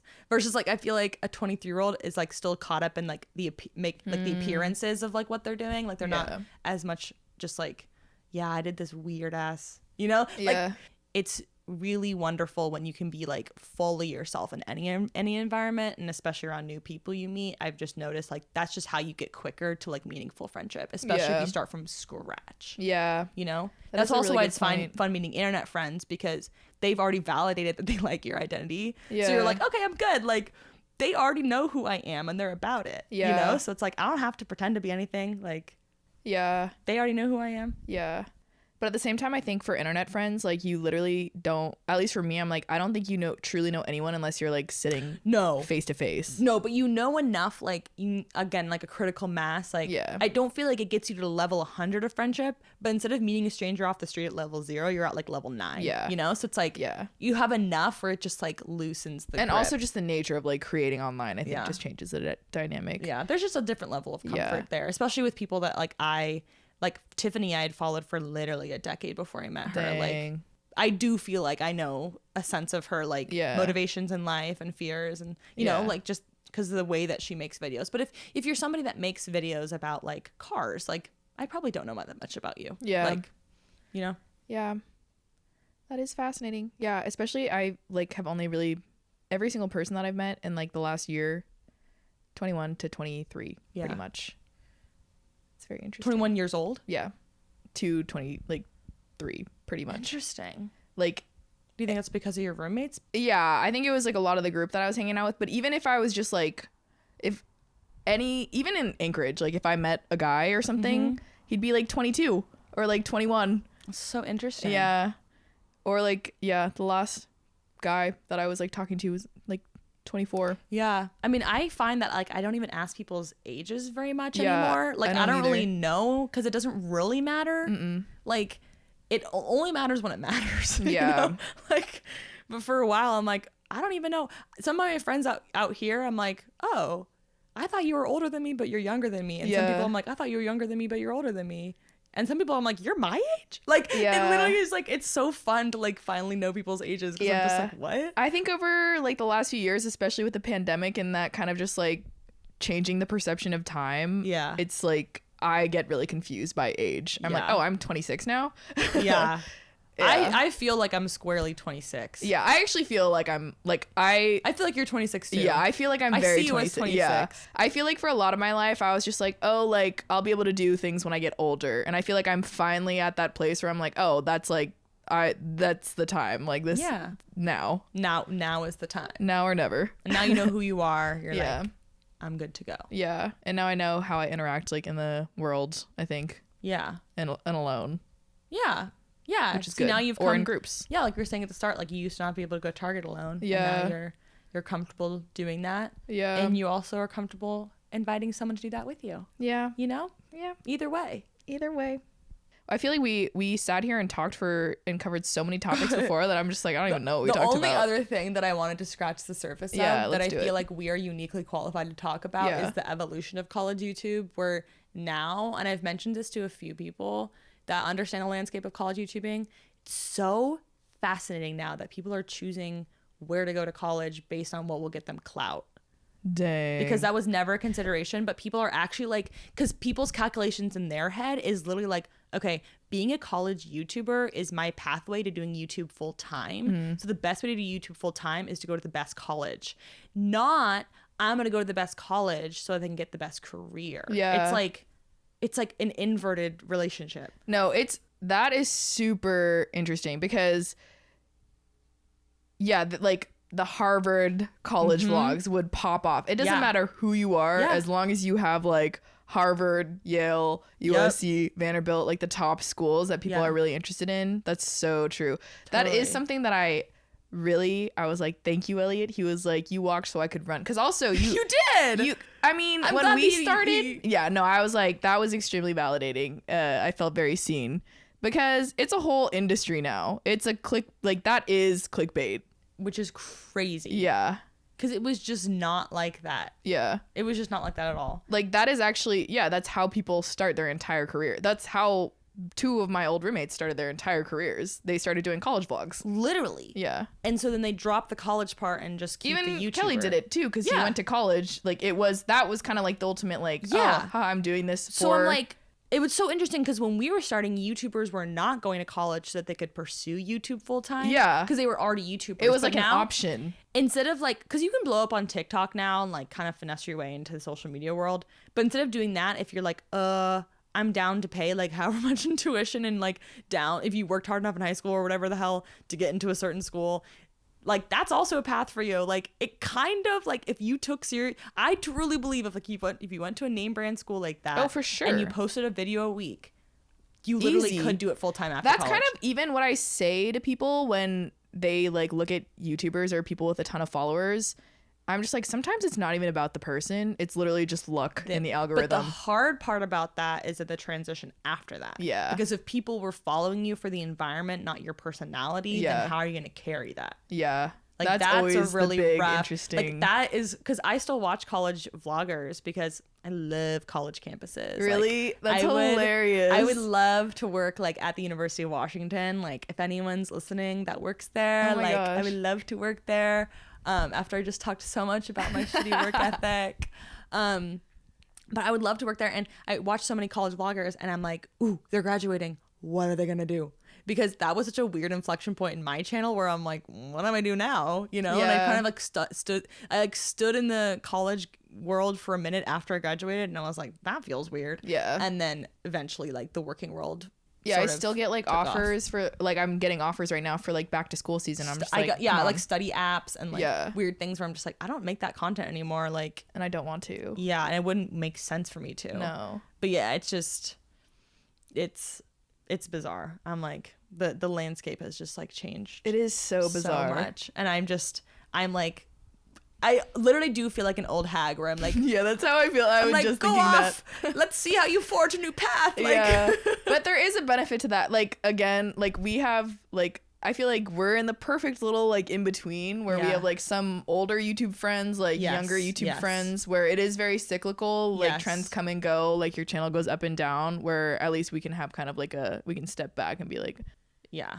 You'll be okay. I'm just curious, like, Yeah. if there's new ways that people can like Yeah. spin their career after well, that was college. actually so we had BuzzFeed come to your mom's house, and it wasn't like as soon as it started, even before I was just like, the expectation is you're letting a publication that you have no control over write whatever narrative that they want of you, and that's what we do with YouTube videos. That's why I always am like, everyone should create things to understand the creative process. Like you can literally tell any narrative that you want and probably support it with something online now. Yeah. I'm not saying that that's what she did, but that's kind of like the scope that she took was we're all like post-grad college influencers trying to figure out what the next step in our YouTube careers was. That was pretty much the gist of like what I gathered she took away, but I had not even thought about it that way because I was the oldest. yeah, you and I didn't was feel like that resonated with you. no, I mean, I think it makes sense in the terms of like the article, and it even made sense when I was reading it. I was like, oh, that is kind of like all of my roommates were. I had just, never even thought about yeah, that. exactly. I had never thought about it before then. I was like, I guess this is kind of like what that is. Like Yeah. literally everyone was a college vlogger technically. Like Yeah. even Kelly, because you went for a semester or whatever Yeah. to vlog, even though it wasn't like to actually take it seriously. It's very like kind of like symbolic, even him doing that, and just the fact that the other two are college vloggers and then I had already done that. But yeah, it was, that is exactly like what you said is exactly what she saw it as well. Yeah, I mean, to me, I'm like, and Amanda, Mariana, like, we were talking on the phone one time, and I'm like, you should do a video on that, because she also was like a college vlogger, and I'm like, there's just not many people that can speak to that transition. Like, there's not that many of us out there, so like, it is kind of an interesting, but it's like, I'm like, I don't really know who would want to read about that. You know, Yeah. because it feels like a little bit like inside baseball, you know, where it's like, it's kind of a deep cut. Like, how many people really care about that kind of thing? But I care about it. I think it's super fat. This is like the kind of stuff that I love. Like this is Yeah. why I like being a YouTuber, like Yeah. in the game, so I can like see it, analyze it, Right. Like see like, because there are trends that happen, like, and stuff happens so fast, and you also don't know the impacts. Like Yeah. there are so many people. Like that is why I don't understand why colleges don't take vloggers more seriously, because it's like you're giving like a free tour of their campus for Dude, people. my friend Orly international literally got schools. Chapman to pay her. Really Yeah. While at the same time we were there, she got Chapman to pay her. I'm like, girl, genius. you negotiated your ass off. And for Genius. that, I salute you. There are so many people who would be like, oh yeah, I went to USC. I didn't even like tour it, but because like we saw your videos, and like, yeah, it's literally like we've probably driven. An unbelievable Yeah. amount. The ROI is Yeah. ROIing. Like, Yeah. we did some damage. Yeah. Like, for better or for worse, I hope I presented the right perception. That's the thing about USC, though. At least people had like multiple different perspectives. You know, Yeah. they got your perspective, Yeah. mine, like a few other people's. So it's like, okay, maybe they got a better image, but I'm like, if you went to a college off of like one YouTuber at that college's thing, maybe you would go and you'd be like, that's not my experience, because you can have 20,000 different kinds of experiences on a college campus. Yeah. And also just like, the perception that they want to give off of their experience in college. Oh, totally. Like, I'm fine being like, that sucked for me for like 2 years. Yeah. I had no friends. I didn't get into any clubs. Yeah. But some people do care about appearing like they are not like that. Yeah. I definitely would have. I don't know what I would have done. Yeah. I really don't know I probably would have faked it. Well, I think you just like lived such like a level of anyway. Like, I didn't have to. Yeah, you didn't have to fake it. Someone asked after I graduated, like, what was kind of like faked, and I was like, honestly, like, I brought my camera to like a couple parties. Like, I feel like I like kind of got the full span of it. I'm like, I don't really feel like I fabricated anything. Like, yeah, kind of was all there. Like, beyond some just like you getting to know my interpersonal relationships, you know? Like, yeah. But even that was on camera, so Yeah. they all got it. No, I think that I'm glad you brought that up again, because I remember at the very beginning of the podcast we were kind of talking about that. I was like, oh yes. I just like really yes. want it, because I'm just like, I don't know. That is something unique, because we created that. We were in the cut. Okay. We were in the fucking cut. We walked so everyone else could run. Like, we were sitting there, and I'm like, pay respect to your elders. Yeah, to the old hags. Pay your dues. Like, they should come to us for like consulting of like, Sage, Anne-Marie, and Catherine, like, what do we do now? I was talking to my intern's sister. She's like a startup, like she went through like Y Combinator like twice. Oh, like wow. super cool. Like, and I love like looking into that world. Like, that's like my shadow world. And Shadow world. Yeah. Oh wait, what's a shadow artist by Julia Cameron? That's so interesting. I've never heard of Shadow World. I just said it like today. Okay, because a shadow artist is like, the career that you actually want to do. So if you're like an entertainment lawyer, but you've always wanted to be like an actor or like make films. Y Combinator, you would be entrepreneur. Like, you would make a startup. I don't know what about it I like. I think maybe like the systems, or even like, I feel like you could just do that tomorrow. That's what she was saying. She was like, like, she was literally like, you're you overestimating these people. No. Not her specifically, just like a lot of these fucking buffoons. No, like, that's Mark what she was literally like, you could do it. Yeah. Why did I bring her up though, man? Oh, because you were talking about college YouTube. Oh, we were like, come to the Sage, Anne-Marie, and Catherine for advice. I'm saying that facetiously. Oh yeah, no. So I was like kind of telling her the qualms that I see of like social media, because we've had a before and after. Mm-hmm. Like, yeah, we like were in the space when it wasn't cool. Now it's just a space that everyone exists in. Like, everyone is in this space, so now it's reality. Yeah, it's normalized. And I was like, there is a huge white space in like creators getting burnt out, like not knowing what to do next, and they're in such a bubble sometimes that it's like, what's the next step? Yeah, like mental health, like so true. Like, people need a Sage. She's like, oh, that sounds like a white space, you should consider doing something in there. Like, she literally said that when you were like, Sage. They kind of do need that, though. They really do, because it's very specific. They need like things. their chakras aligned, but like for you, not. But that's actually so sad. I wish I didn't say that. It's okay, we forgive. I hate to compare like ancient spiritual wisdom to YouTube, but there's just like a lot of. It's just a completely new world. Like, we're in the. Maybe that's how everyone feels when they exist in life, but I feel like we're at so many different intersections of life that are so fascinating. Like, so many different intersections that I think it's good to observe. No, the crossroads are crossroading. Yeah. Yeah. Yeah, everywhere. Everywhere. Just a bunch of four-way stops. No more roads, just intersections. Or like, like those crazy. Yes, the clover, the four-leaf clover intersect the highway. Yeah. Yeah. Yeah, I was like, what? And then you got there. I got there. All right. Thank you for being my first friend podcast. I'm so happy to be that. I'm hopeful that we'll have more, because you are literally perfect for podcasting. Because, we'll find each other. Yeah. We have the most. We will find each other. Yeah. And I feel like we didn't even cover probably a quarter. I am trying to come to New York in September, if you'll still be there by then. Okay. I may or may not be. That I may have just left, but we'll see. Maybe I'll just go.